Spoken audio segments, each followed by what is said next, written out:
تک خشیت نہ ہو ایمان والا ہو نہیں سکتا۔ اور ہمارا یہ عالم ہے، ذرا غور کیجئے گا، یہ آج کا دور جس دور سے ہم گزر رہے ہیں، اس میں نام کے مومن تو سب ہے، اللہ ماشاءاللہ میں خود بھی شامل ہوں۔ یہ نہ کہیے گا کہ اپنے آپ کو وہ علیحدہ کر رہے، نہیں، میں خود بھی اس میں آپ سے زیادہ شامل ہوں۔ نام مومن رکھتے ہیں، نام مسلمان رکھتے ہیں، خشیت کا دعویٰ بھی کرتے ہیں، لیکن اللہ کی قسم لوگوں کے سامنے ہم نیک بننے کی کوشش کرتے ہیں، لوگوں کے سامنے ہم پرہیزگار، متقی اور یہ بننے کا ڈرامہ کرتے ہیں۔ ہماری اصلیت یہ ہے جو ہمارے تنہائی کے کام ہیں، جو ہم لوگوں کی نظروں سے چھپ کے کرتے ہیں، وہ خدائی بھی شرماتی ہے، بلکہ شیطان بھی شرماتا ہے کہ یہ کیسے مسلمان ہیں۔ میں کس چیز کا نام لوں؟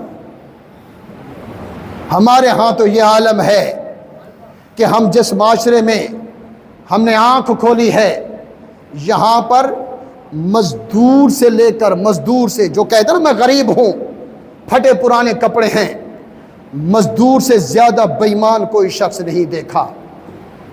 مزدوری کرے گا، غربت کا بہانہ ہوگا، لیکن حلال نہیں کرے گا، اس مزدوری میں بھی خیانت کرے گا، اس مزدوری میں بھی چیٹنگ کرے گا۔ عام سے بندے کو دیکھو، ریڑھی پر وہ اگر کھجوریں بیچ رہا ہے، ریڑھی پر فروٹ بیچ رہا ہے، تو وہ بھی چھانٹ کے اس طرح لگائے گا کہ گلے سڑے سارے۔ وہ جو سادہ سا بندہ آئے گا، جس کے پاس پیسے بھی بڑی مشکل سے جیب سے نکلیں گے، وہ اس کو سارا گند خرابہ اٹھا کے دے دے گا۔ جو تگڑا آئے گا، ڈرانے والا، جس کو دیکھے گا کہ اس کو اگر میں نے کچھ غلط سامان دیا تو یہ 2 تھپڑ لگائے گا، اس کے آگے مڑ کرے گا، اس کے آگے بندہ بن کے اس کو دے گا۔ ہمارے ہاں یہ ہے، اگر جانور مر جائے تو ہم مردہ جانور کا گوشت بھی حلال کر کے بیچنا شروع کرتے ہیں۔ یہ مسلمان معاشرے میں ہے، کہنے کو ہم مسلمان، کہنے کو ہم مومن۔ یہاں کی بات نہیں کر رہا، بڑا مشہور واقعہ آپ کو بتا رہا ہوں۔ ایک کسائی کو قید پکڑا گیا، مقدمہ ہوا کہ بھی یہ کتے کا گوشت بیچتا ہے، کتے کاٹ کر یہ کتوں کا گوشت کھلاتا ہے، اور کھلاتا کس کو ہے؟ کھلاتا بڑے بڑے لوگوں کو کھلاتا ہے، جس میں تھانے دار ہو گئے، جس میں پولیس والے ہو گئے، جس میں پٹواری ہو گئے، یہ سارے جتنے ہو گئے ان کو کھلاتا ہے۔ جج کے سامنے وہ کسائی پیش ہوا تو جج نے کہا تجھے شرم نہیں آتی مسلمان ہو کر تو کتے کا گوشت لوگوں کو کھلاتا ہے؟ تو جج کے سامنے اس نے اقرار کیا، جج صاحب ہاں میں کتوں کا گوشت کھلاتا ہوں، لیکن کبھی یہ تو پوچھئے کہ کس کو کھلاتا ہوں؟ جج نے کہا بولیے کس، یہ سچا واقعہ آپ کو میں پیش کر رہا ہوں۔ جج نے کہا کس کو کھلاتے ہو؟ وہ کہتا میں غریب آدمی ہوں، بکرا بناتا تھا، جب بکرا بنایا علاقے کا تھانے دار آ گیا، اس نے کہا 2 کلو کا قیمہ، 2 کلو گوشت مجھے دے دو۔ میں نے پیسے مانگے تو 2 تھپڑ مجھے لگائے، خبردار ایس ایچ او سے، پولیس والے سے پیسے مانگتا ہے؟ تو میں تھپڑ کھا کے خاموش ہو گیا۔ پٹواری صاحب آ گئے، انہوں نے پوچھا گوشت ہے، میں نے گوشت دے دیا۔ میں نے پیسے مانگے تو کہنے لگا تجھے پتہ نہیں ہے کہ میں کون ہوں؟ اس نے بھی 2 تھپڑ لگائے۔ پھر اس کے بعد پھر واقعہ ہوا تو مجھے لائن مین، بجلی والے، ہر محکمے والے آ کے کبھی کوئی دھمکی دیتا، کبھی کوئی دھمکی دیتا، تو میرا بکرا تو ایسے ہوا ہو گیا۔ جج صاحب میں نے دوسرے دن کتے کو پکڑا، کتا میں نے بنایا، تھانے دار آیا، اس نے کہا 2 کلو قیمہ چاہیے، تو میں نے کہا حضور آج بہت اچھا ہے 3 کلو لے جائیں، تو میں نے تھانے دار کو 3 کلو دے دیا۔ پٹواری صاحب آئے، انہوں نے کہا 1 کلو چاہیے، میں نے کہا حضور آپ مائی باپ ہیں، 2 کلو حاضر ہے۔ حضور میں نے جو 1 کلو لیتا تھا اس کو 2 کلو دیے۔ میں نے ان لوگوں کو کتوں کا گوشت کھلایا ہے جن کو حلال راس نہیں آتا تھا۔ جج نے کہا کہ تیری اس ایمانداری پر میں تجھے بری کرتا ہوں۔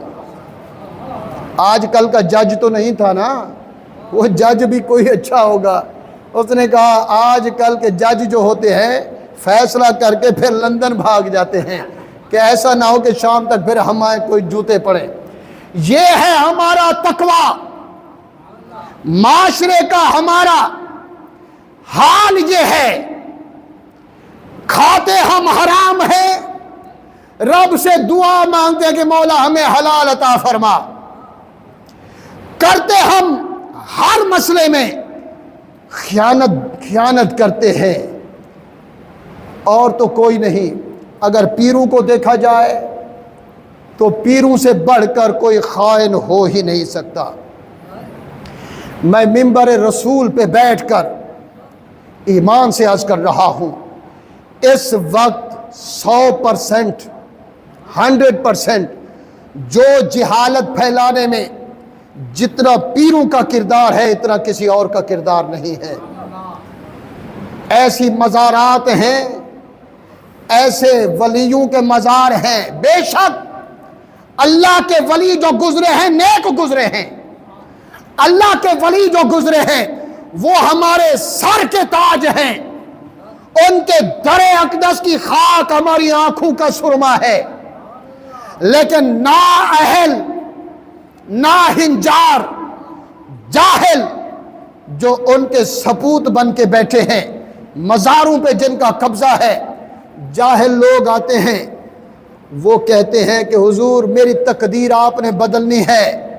وہ کہتے ہیں ہاں جی ہم نگاہ کرم کریں گے تقدیر بدل دیں گے۔ ناداں، تقدیر بدلنا میرے رب کا کام ہے۔ اور یہ دعویٰ تو فرعون کا تھا، یہ دعویٰ تو نمرود کا تھا۔ وہ بھی یہی کہتا تھا کہ جو کچھ دے رہا ہوں میں دے رہا ہوں، مجھے رب مانو۔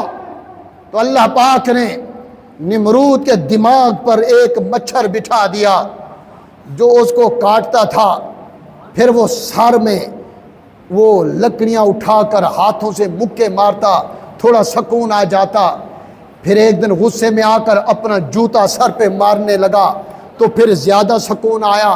پھر اس نے حکم دیا کہ جو بھی مجھے سجدہ کرنے آئے پہلے 10 جوتے میرے سر پہ مارے، بعد میں مجھے سجدہ کرے۔ تو وہ نمرود کا جو دعویٰ تھا آج جاہل پیر اپنے مریدوں کے سامنے کر کے بیٹھتے ہیں۔ اور یہ میں حقیقت بتا رہا ہوں، اور حقیقت میں ایسا ہے۔ مزارات کا تقدس پامال ہو رہا ہے، مزارات پر فحاشی، بے حیائی عروج پر ہے۔